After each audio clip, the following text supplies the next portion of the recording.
So, let me make sure I'm live. Okay, cool. All right. For those who may not know, my name is Imani Muhammad. I am the founder and executive director of Youth. I am live on two places right now. I am live on our social media on Instagram at the Youth page, and I am live on my personal Facebook page. Because one, I want to document this conversation and this situation that has come across my plate and my table. For those that may not know, our mission here at Youth is to dismantle the school to prison pipeline by challenging existing structures and systems. And so we do that in a multiple of different ways.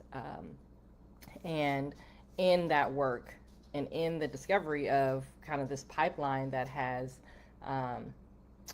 been going on for years. You know, if you have studied the educational system for years, you will quickly learn that the educational system is a manufactured and a programmatic system that basically teaches us in America how to be consumers, right, and how to continue and perpetuate businesses that are in the structure. So what do I mean by that? The public educational system is a structured system that really teaches us how to just be robots, to be quite honest.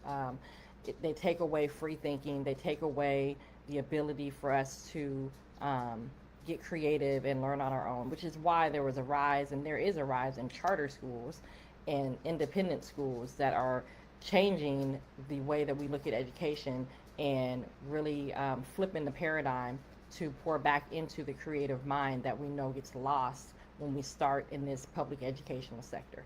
And so by design, many of these schools are doing exactly what they're meant to do. They teach to a very small percentage of students that those minds can connect with, and the rest of the students have to either figure it out or really they just get left behind. And so part of our work and part of our mission is one is the awareness. We understand what is happening, and since we understand what's happening, then it is on us to do our due diligence to provide outside structures and outside resources and opportunities for our young people to begin to tap into things that will elevate their mind, will allow them to have access to opportunities that they may not be getting in the public school sector. And in reality, many of our families cannot afford private schools, cannot afford to send their children to specialty schools, for all the economic reasons, for the transportation, like there's barriers to that. And so how do we still hold the public educational sector accountable to reach and teach our children in a way, right, that is beneficial to them? Well, we know that it's hard to change district, it's hard to change policy, and it's very difficult to change mindsets. And so while we know that these things are true, we also want to counter that with our ability to tap into young people and tap into families to give them alternative, right, access to education and opportunities that they may not be able to receive any other way, right? So again, both things can be true. We can have a messed up system. We can have a system that doesn't teach our young babies how they need to be taught, and at the same time, families, community can also come together and do what we need to do and fill in the gap and stop relying on other people to do the job that we can be doing for ourselves. So that's kind of the framework of youth and what we represent and who we are.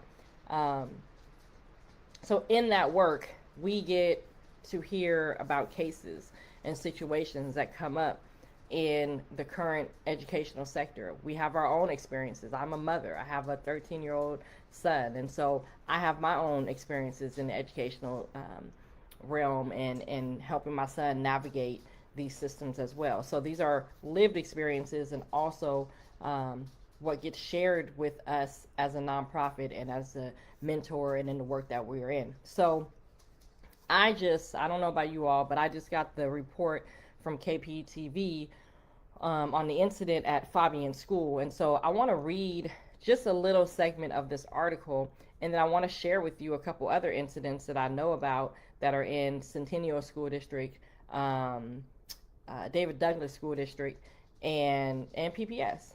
Um, and I share these again not to just set fire and just do nothing about it, right? I definitely think these districts and these principals and these parents have to be held accountable, but they won't be held accountable until someone, one, calls them out, and two, where they feel pressure to do something different, right? So what I find interesting, and again, this article, y'all, is on kptv.com, channel 12, covered the article, covered the story, and the headline, let's start with the headline. The headline reads, Portland parents allege 13-year-old threatened students, brought a knife to school, and yet still attends. Let me read that again. Portland parent alleged 13-year-old threatened students, brought knife to school, yet still attends. So the way that that reads is that the student brought a knife to school, but he still goes to the school. Right. So again, and I want to respect the 13-year-old. I don't have the name. It's a minor, so we want to do our best to obviously to protect the identity of this student to the best of our ability. However, this is what is alleged in this report. And so it says, Audrey Zimmerman is the parent. She said she's taken her son out of the Fabian school in the middle of his final year after an alleged incident in December where she said a student bullied her son and threatened to stab and shoot him and another student, then allegedly was found with a knife in his backpack at the school. He's a child. He is a 13-year-old. I don't take too much into his words, but when he brought the means to the school, he brought a knife for my son. But who's going to go up to a knife or a gun? I mean, my son shouldn't even have to fight. She said the student is back in class, and the move has caused outrage in many parents over what they feel is a lack of action taken by the school and the district. They were in hopes that this would be taken care of. Their spirits were up, and you bring this kid back that's been bullying everybody, and now what? Kids aren't coming to school now. Zimmerman said she's not only removed her son, but filed a police report over the incident and had a productive meeting with the district staff last week, but the student remains at the school. The student remains at the school. Okay. Portland Public Schools does not have weapons, violence, and school safety policy. Excuse me, they do have. Portland Public Schools does have a weapon, violence, and school safety policy, and according to that policy, knives are prohibited from school property as well as violent threats. If those rules are violated, principals may discipline, that's the key word, may discipline, suspend, or recommend expulsion of the student based on the facts of each case and in accordance with the state and federal laws. The policy does say possession of weapons may be grounds of expulsion. Family friend of the other victim, Shana Anderson, said the district is not honoring its policy. I'm not blaming the youth at all. He's a child. He made a decision. That's parenting. Absolutely. And that's aside. But at the same time, when these situations happen and you're not told anything and no process or procedure is followed, it's kind of like Wild Wild West. Now the parents feel like they have to take matter into their own hands, and Zimmerman said she won't stop until something is done. It's not just about my kid, it's about all the kids. It's about all their safety. And if this is sliding, what else is sliding in the school? Key. I'm disappointed. I'm so disappointed. So this is the situation at Fabian School with a student who threatened another student, said he was going to kill another student, and then actually brought a knife to school. Now, butter knife, plastic knife, butcher knife, samurai sword. Who knows? We don't know, right? But the point is, student said something and then brought an action to match that, right? Before I kind of get into my thoughts on that, I've had a couple other incidents where students in other districts, right? This is Centennial School District, and I've heard at another school in PPS,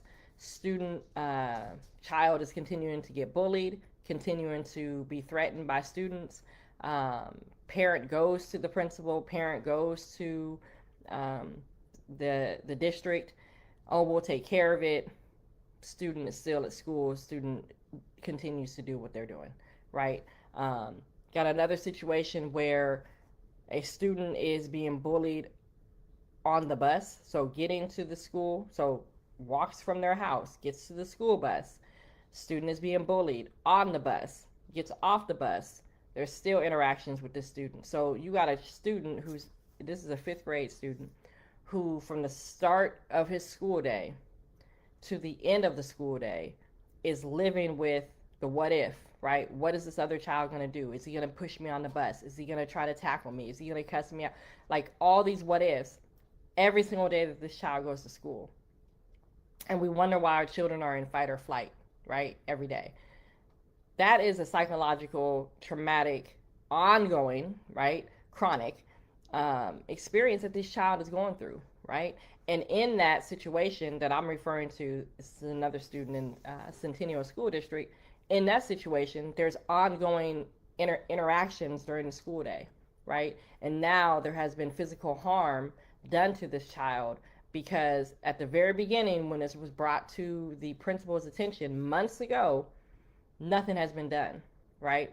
There was conversation about changing the students' bus transportation, right? Putting one student on one bus, putting the other student on the other bus, right? To eliminate the before school and the after school activity.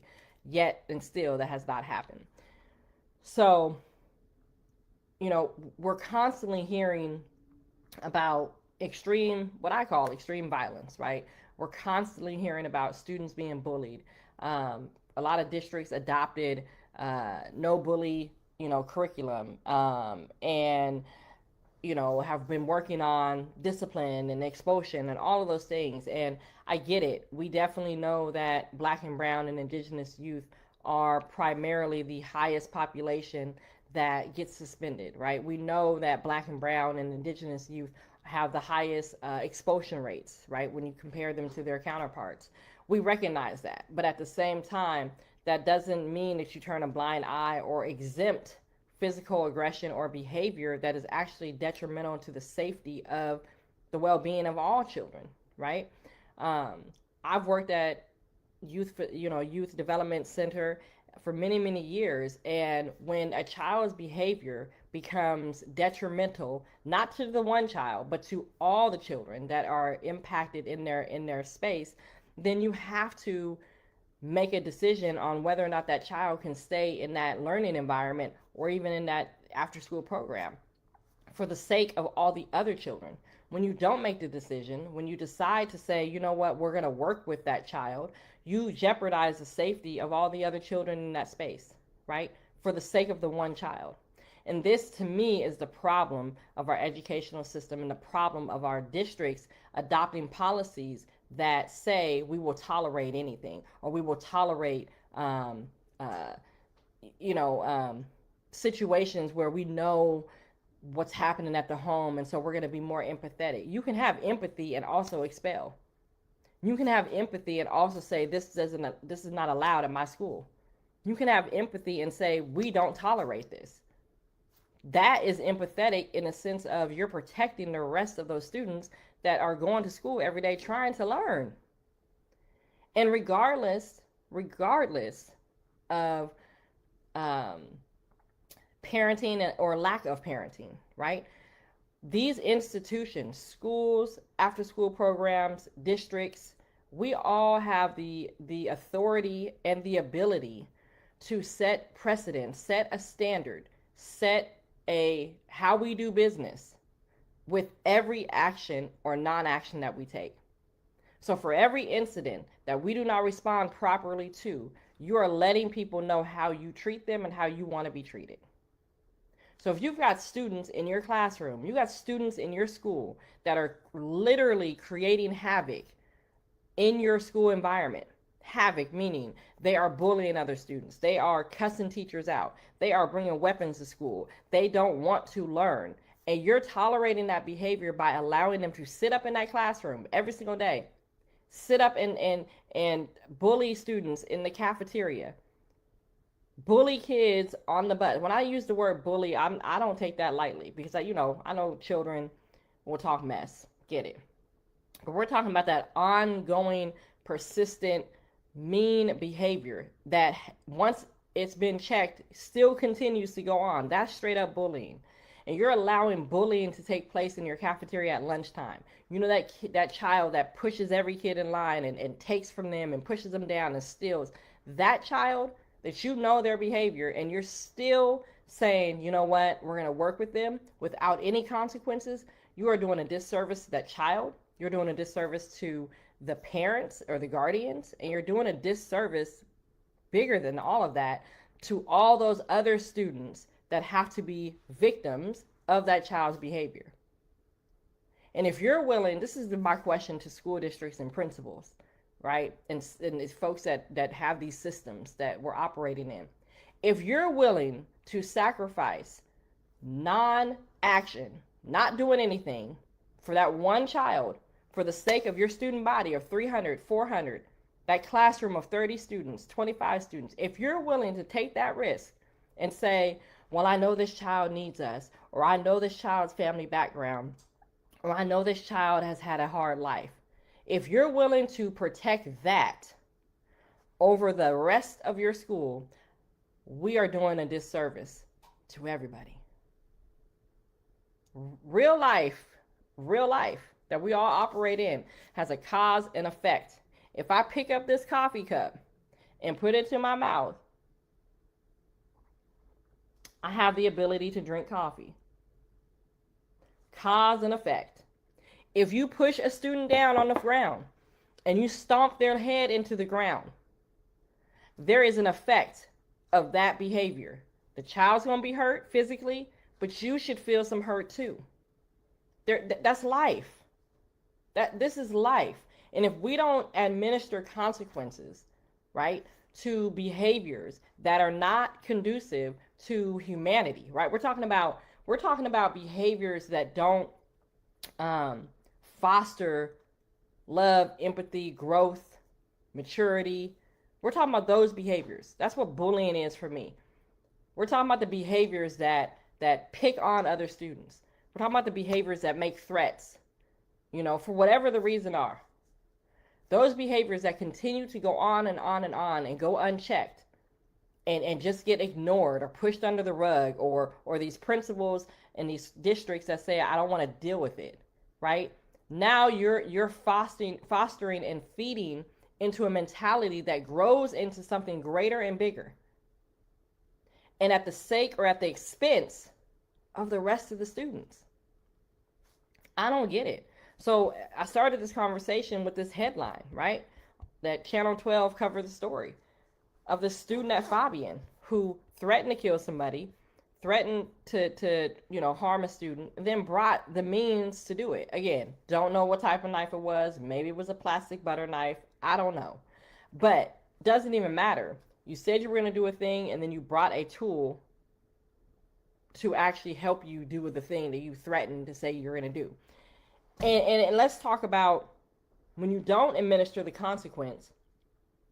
And if I'm the student, right, who has been threatened, and then I go to school the next day and I see the student that threatened me sitting in my classroom, what message is that sending to, one, the student who made the threat, and two, the student who's continuing to be threatened?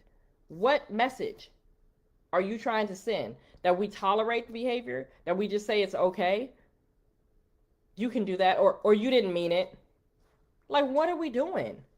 Now, do I think that everybody should be expelled for making a mistake? Absolutely not. But if you've been in education and youth development long enough, you know the difference between that child and the child that made a mistake. You know that. You can read that. You can, through all of your experiences, you know the difference.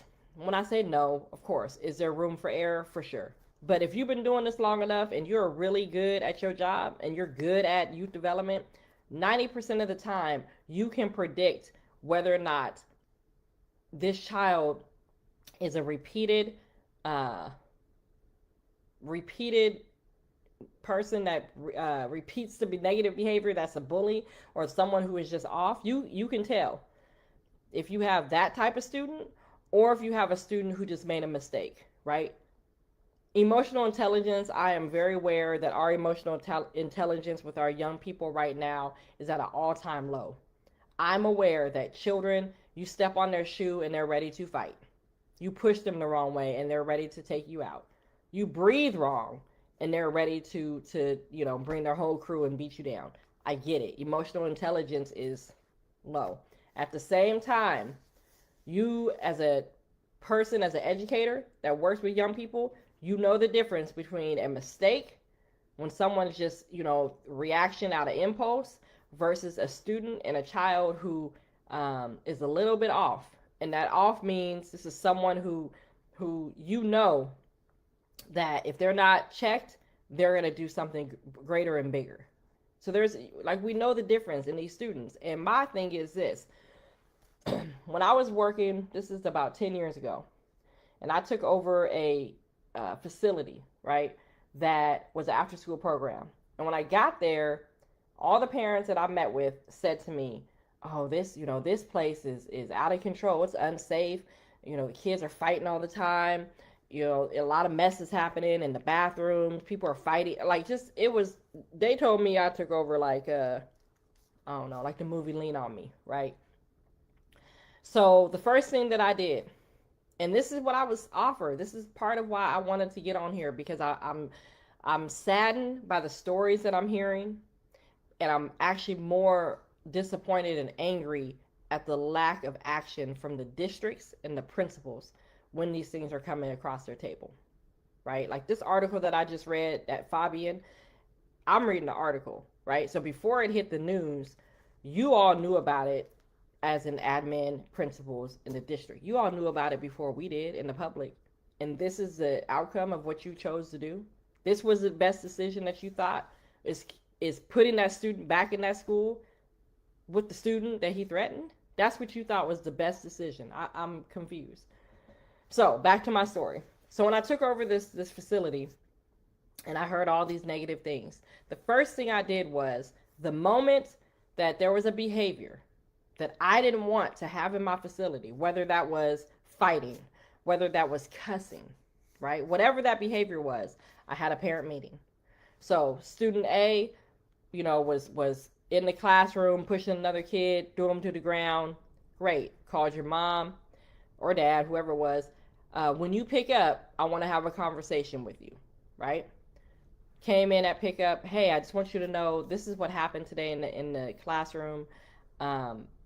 We're not tolerating that. So if you can have a conversation with your child tonight and let them know that when they come here, they have to stop behaving like that.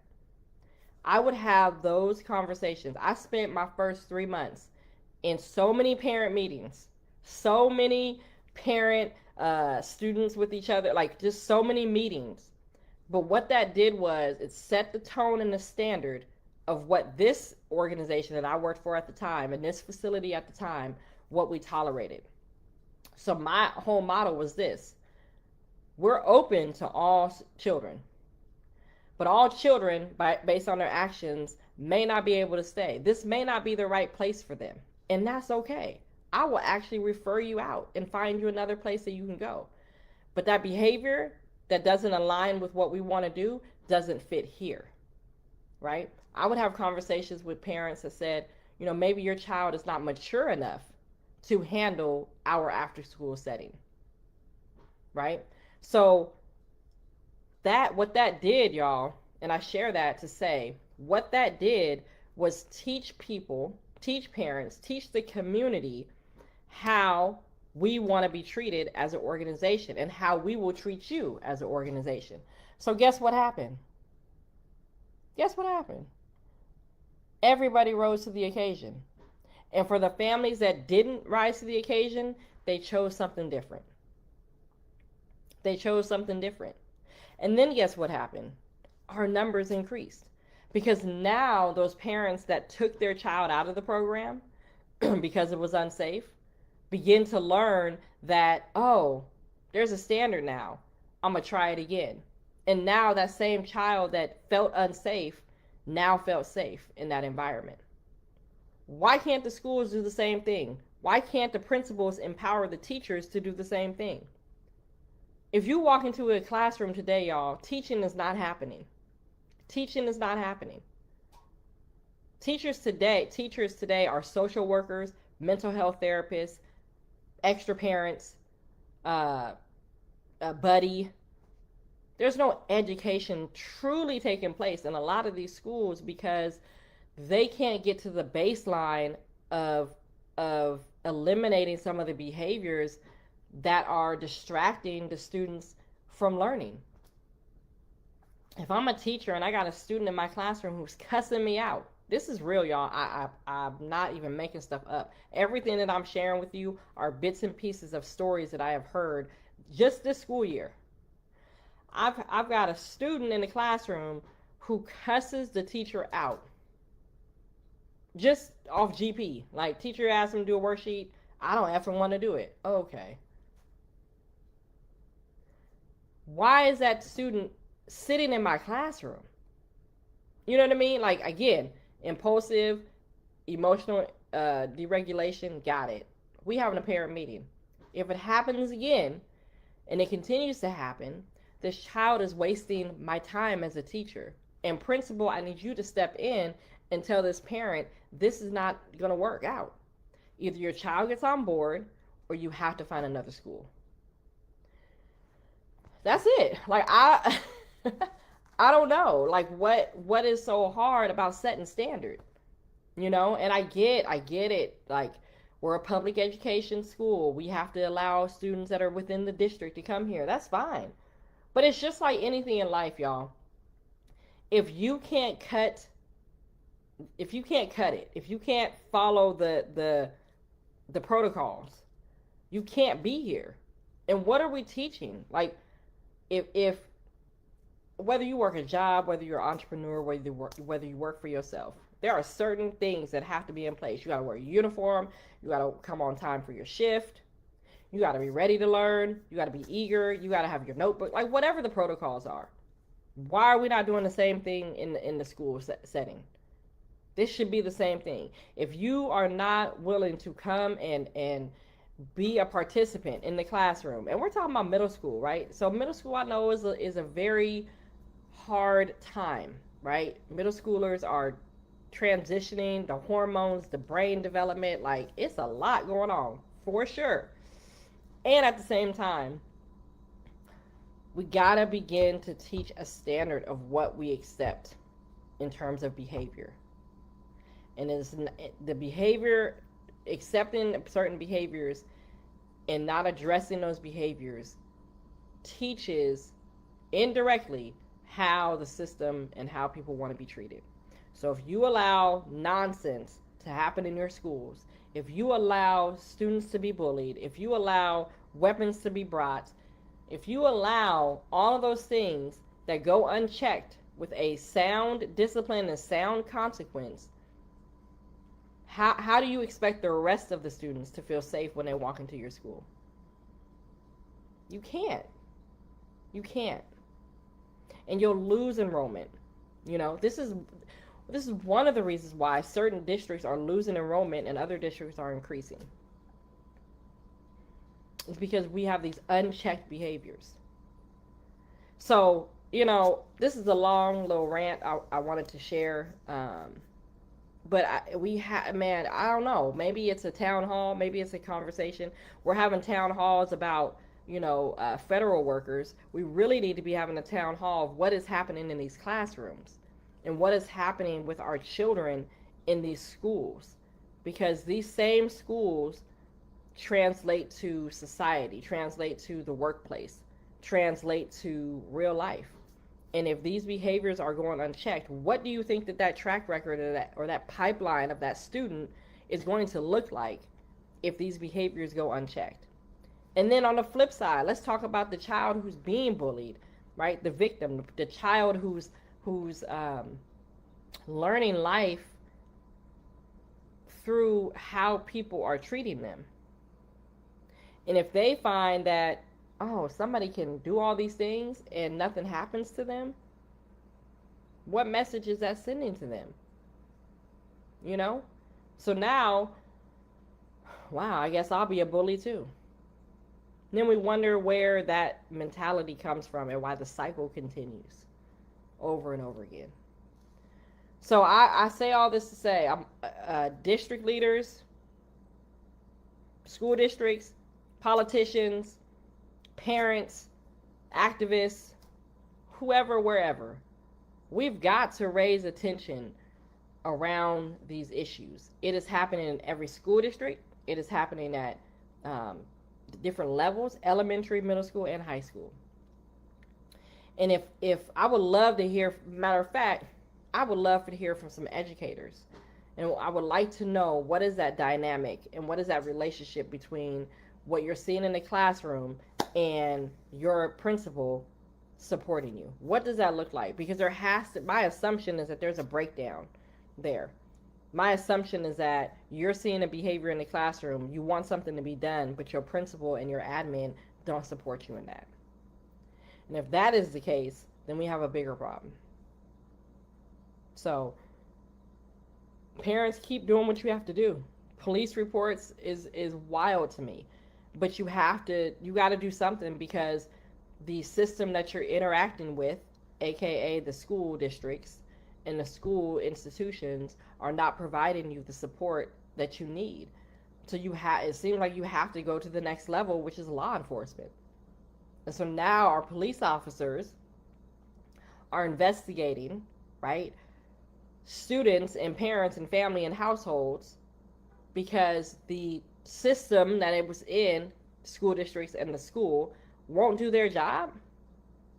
So now we got to get another system, aka law enforcement, involved to do the investigation, to do the due diligence, to make sure that children are safe in an already existing structure that should have protocols, should have systems, should have policies in place that eliminate these things. You talk about a broken system. You talk about misallocation of funds. You talk about wasting people's time. This is what's happening when the school districts and the state backing, right, whether it's the governor or whoever is in charge of the policies and the standards and the benchmarks and all of that for the educational sector. Now, because we don't do their job, because they're not doing their job, law enforcement has to come in and support and render some type of justice for the parents and the child who's receiving the harm that's been done to them. How do we fix that? So I'm encouraging us all. I'm going to keep talking about this, because I think this needs to be more attention to this conversation and more attention to what is really happening. And parents, if you're willing to talk to me and you need an advocate, let me know. Teachers, if you're willing to talk with me and you need an advocate, let me know. This is wild, and we got to do better. We got to do more. So that's the talk today. I really, like I said, if I keep hearing these stories over and over again about how children are being physically harmed and the school districts are doing nothing and the principals are doing nothing, I may have to walk to those schools myself and ask them, what message are you sending? What are you trying to tell the student who gets beat up and no consequences are happening to that other student? What are you teaching? And why? That's my bigger thing, is why? Why are you afraid? If you're afraid of a lawsuit, that's what insurance is for. But you have to make sure the rest of your students are safe. That's the key for me. The rest of your babies are suffering because of the one student you won't put a consequence on. The one student, the one family, whoever it is. You're scared of that. You're scared of putting a consequence on them. And so you jeopardize the safety of the rest of your school. Like, what? Come on, man. Like, we got to make it make sense. 1 + 1 is 2 at all times. It can't be anything other than that. So if you got one student wreaking havoc and creating disharmony in your environment, it would be much easier to address the one than to ignore the one. And now you got a whole entire school in a classroom up in G, as we call it, up in G, or going crazy, pardon the language, crazy, but going out of control because you didn't address the one. It would be much simpler to handle the one versus handle the 300, 400 students in your student body.